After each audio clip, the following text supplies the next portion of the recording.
मेरे बस राम के खाली राम के नाम लिया और शब्द नहीं निकालू जबानी में। अब जाके मेरे भेले नहीं शब्द नहीं निकालू। हमरा सरकार देगा खाला दुआ हमरा कौन फिक्र के मन में यह विचार है जे मरला के बाद के देखल के। हाँ हाँ हाँ कते आदमी के तो मुंह से ई सुनलिए या मरला के बाद के कि मरला के बाद की होई छै से के देखलक। तब एखने जे छै से सुकर्म करा कि कुकर्म करा, लेकिन एखन सुख चाही। अपन सबके ई कोन चाइल छै जे कि जे आदमी जीवै छै ओकरा लेल हम बुराइए चाहै छियै आ जे मरि जाइ छै लिअ न ओकर दिल खोलि कऽ बड़ाई करै छियै चौके चौके टोले टोले। आश्चर्य छै ई यानी कोन करेजा में अथी उठैया। हो हम कहै छियै एगो पुरना कहावत छै हो बउआ, वो जिंदा में छुच्छा भत्ता आ मरला पर दूधा भत्ता। हाँ संसार में मेहनत सबके करऽ पड़ै छै, बैसल बैसल रोटी ककरो नहीं भेटलैया।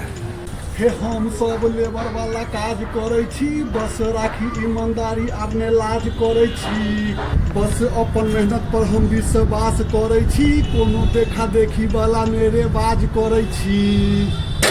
जे करी हम वह कही, मन में किछु हम धरी, केओ जो बात कहे खिसिया क मन शांत करी बतिया क।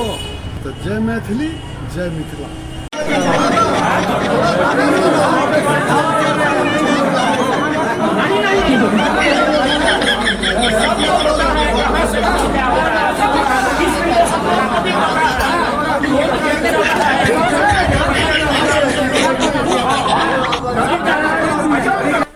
दस गो सब्जी चावल दाल सबकी।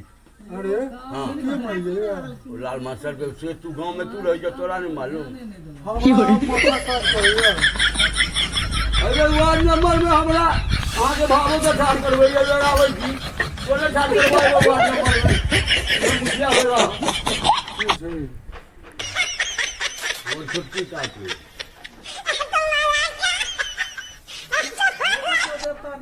हम सब काज करे ना कभी 4 5 7 8 हजार रुपया खर्च करूँ वो बनेलू आवास विकास कोशिश करी के आवास पर प्रमाण पत्र परिचय पत्र आ फिर जा जी बोला था ओके तो फिर कई बार वोटिंग में रहब हम।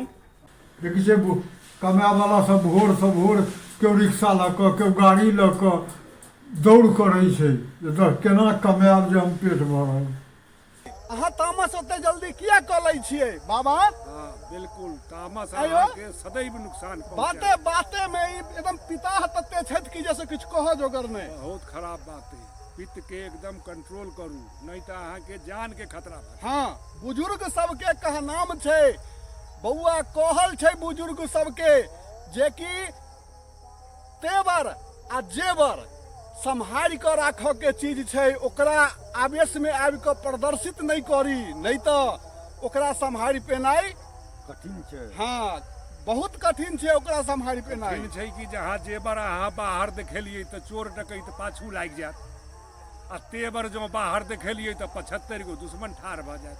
हाँ तैं लऽ कऽ बुद्धिमान आदमी के काज छै जे क्रोध कखनो नहीं करे।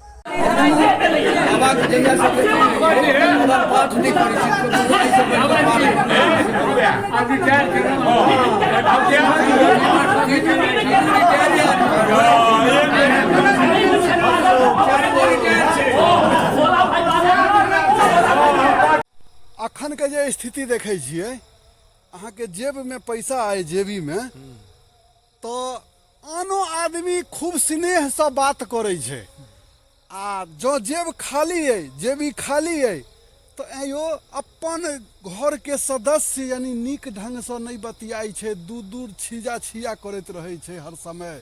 तते पाई के महत्व भ गेले। पाई नहीं रहते तो छुच्छा के पूछा हो बाबू।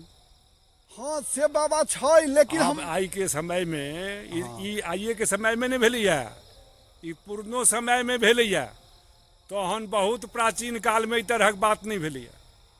हाँ ठीक छै कि नहीं। आब एखन से खा हाँ एखन जे लड़का लड़की के बियाह होइ छै आ पुरना जमाना में देखक बर आन्हर हाँ आ कनिया तैयो साथ छोड़लकै नहीं नहीं छोड़ल। नहीं